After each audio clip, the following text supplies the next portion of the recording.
So gray out is a sort of loss of vision, or a partial loss of vision, I should say, where color and light start to dim. It's caused by not having enough oxygen in your head, which is suboptimal. Yeah, there's a lot of causes for why someone might experience gray out. A very common one is standing up too quickly. Kind of. I was trying to gray out right now, but it didn't work. I mean, I kind of feel dizzy now. Uh, Anyways, yeah, I think that's probably one of the most common ways.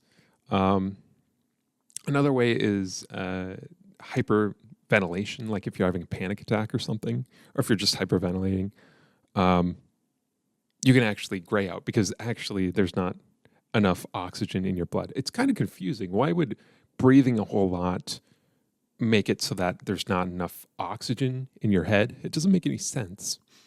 Well, actually, it does. Essentially, when you're breathing a lot, the amount of carbon dioxide in your blood plummets. Essentially, this is called hypocapnia. Hypocapnia is low presence of carbon dioxide in the blood, and this leads to acidosis. Acidosis, your blood pH rises. And I guess the blood vessels in your brain respond to this by vasoconstriction. They get smaller, so it's harder for blood to get to your brain. And eventually, your brain doesn't have enough oxygen. Why would it do that? Why wouldn't it just... So it's your brain's fault, really.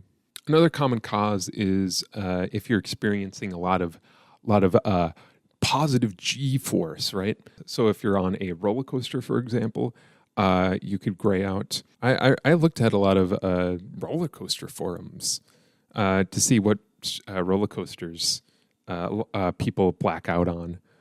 I think the most common one I saw was Intimidator 305 or 305 or 305. What do the kids call it these days, do you think? Probably 305. I also saw Goliath at Six Flags Magic Mountain in California, I think. Also Batman the Ride, Millennium Force. All common roller coasters to gray out on. I know grayed out. I've grayed out on the Incredible Hulk roller coaster at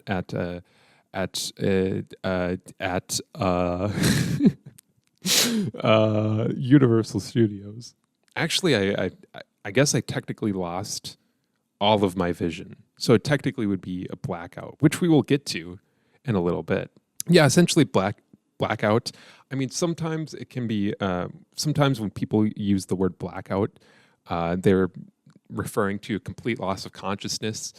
But it also can mean just like a complete loss of vision while you still are conscious. I mean, it's confusing. Like, I think pilots, normally they will use the term blackout in the sense of I've lost all of my vision, but I'm still conscious. Still not, still suboptimal.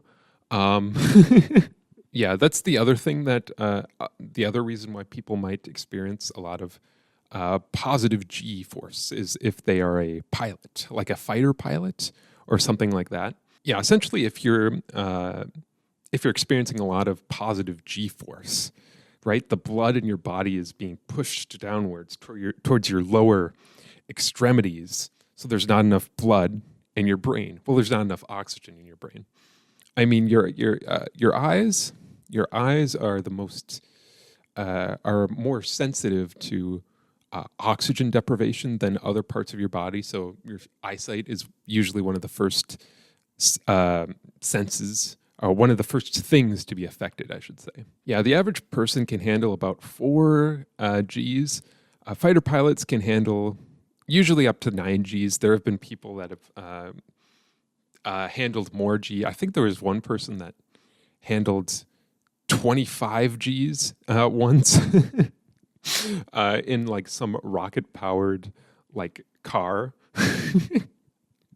that they just like shot off him. And to his credit, he survived. He wasn't well. There are maneuvers that pilots can can do to try to increase their G tolerance. They can squeeze some of the muscles in their bodies, like they can squeeze their butt, they can squeeze their thighs, things like that. There's also like certain breathing, like patterns that you can have. That like the idea is it increases your blood pressure, right? These sort of breathing patterns that sort of increasing your blood pressure can help force your blood back into your brain, which is where you want it. Also, there is this thing called a G suit that fighter pilots put on. And I think it just squeezes.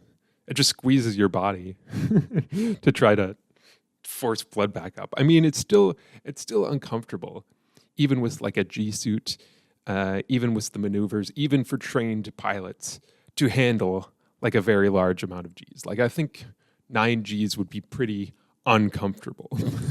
I mean, 9 G's would be like 9 of Earth gravities. So if you weighed like 150 pounds, under 9 G's, you would be 1,350 pounds. That is a lot.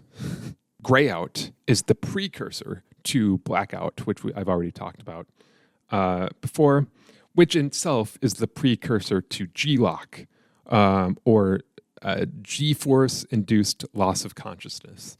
Usually the order is tunnel vision, grayout, blackout, G-lock, although it can, I think I've seen tunnel vision and grayout, like, I've seen that in a reverse order, so grayout can happen before tunnel vision, I think.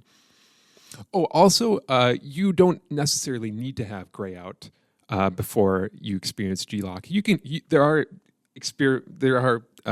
scenarios where you can go straight to G-lock and just pass out. It really depends on how fast you are accelerating in your plane. If you're accelerating in such a way that you're experiencing a increase of about 1 G per second, it is likely that you will just go unconscious without even gray out, without even blackout. So you'll just pass out.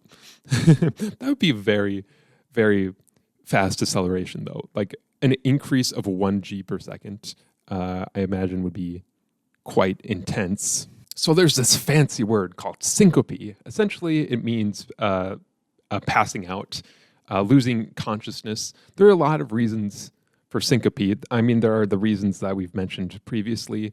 There's roller coasters and planes and standing up too quickly. There's also a lot of other reasons why you might pass out. There's the vasovagal syncope, which is the most common way of fainting. Like 50% of cases are caused by vasovagal syncope. Essentially, yeah, there's some trigger, like maybe you've been standing for a long time, or maybe you saw blood, or maybe you just suddenly experiencing a lot of pain. Some people just pass out. There's also situational syncope. Some people, when they cough or laugh or swallow or sneeze, they can pass out just from any one of those things. There's the carotid sinus, which is in your throat. If pressure is put onto it, some people faint. And it could be like a very small amount of pressure. Like it could be like a tight shirt collar. It can be while you're shaving, like literally like pressing down. I don't even want to press down on my neck. There's cardiac syncope, which is like some problem with your heart that causes your blood to not get to your brain. It does sound problematic. There's orthostatic syncope, which is basically a fancy way of saying that you fainted because you stood up too quickly. Orthostatic syncope.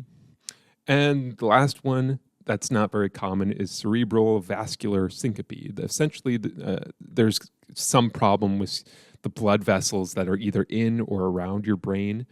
There's some problem with your blood vessels that causes your brain to not get enough oxygen, and you faint. It sounds bad, but I don't know for sure.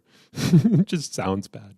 Oh, and how could I forget about redout? So redout is caused by negative G-force. So a lot of negative G-force. It's most commonly experienced by like fighter pilots. Again, you probably won't experience red out on a roller coaster because most roller coasters don't want to have a ton of negative G's. They're more going for airtime, so you like sense of like weightlessness. But fighter pilots, if they're like pushing into a dive, like if they're going like this, sorry, they'll experience a lot of negative G's. Blood will be pushed up into the brain, which also is not good. And essentially, it makes everything look red, which is kind of terrifying. I have read, though, that that red out, the predominant theory is that it's not caused by like blood in your actual eyes. It's caused by your lower eyelids being forced upwards. That's a good gesture. Being forced upwards by the negative G-force. And I guess they're red because there's a lot of blood in them, because there's a lot of blood in your head. So these red lower eyelids are being forced up into your vision. And that's why your vision goes red during red out. It's because you see your own eyelids. I mean, that's kind of terrifying. Obviously, there are some negative things that can happen because of red out. There can be damage to your eyes. There can be damage to your retinas. Retinal damage. You can also experience a stroke, which is not ideal if you're flying a plane. Also, you can experience G-lock. You can experience a loss of consciousness because of red out. If all of your blood's in your brain, it's going to have trouble circulating throughout your body. It's going to have trouble getting to your heart and lungs, where it will be reoxygenated. So yeah, your blood still isn't getting enough oxygen. So you could pass out. Oh yeah, the other fun thing about red out, G-suits don't work for them. I get the impression that most like maneuvers, like breathing maneuvers, like don't really work, because why would you want to increase your blood pressure if your blood is already in your brain? I guess maybe it could help circulate. I don't know, but I from the few websites I've read, it seems like it doesn't really help at all. Yes, the choking game. Let's talk about the choking game, or the blackout challenge. Most things that end in challenge, I find, are pretty alarming. The rob a bank challenge. Yeah, the choking game is essentially where it's mostly done by children that choke themselves until they lose consciousness. And the idea is that sometimes when you experience a loss of consciousness, you will experience euphoria. I don't know why that mechanism exists. So there's two ways that you can do the choking game. You can strangle yourself, or you can do a sort of hyperventilation. There's a way to do it where you pass out, with the idea that it causes euphoria. It could also, cause brain damage and death, though. That's the sort of negative thing about it. In fact, there's a study by the CDC that found that since 1995, there have been 82 children between the ages of 6 and 19 that have died after playing the choking game. So, I mean, it is pretty serious. You can die. I would not recommend the choking game. And who could also forget erotic asphyxiation? Some people are aroused by not having oxygen in their brain, which is crazy. Oh, this website says that autoerotic asphyxia causes between 250 and 1,000 deaths per year in the United States.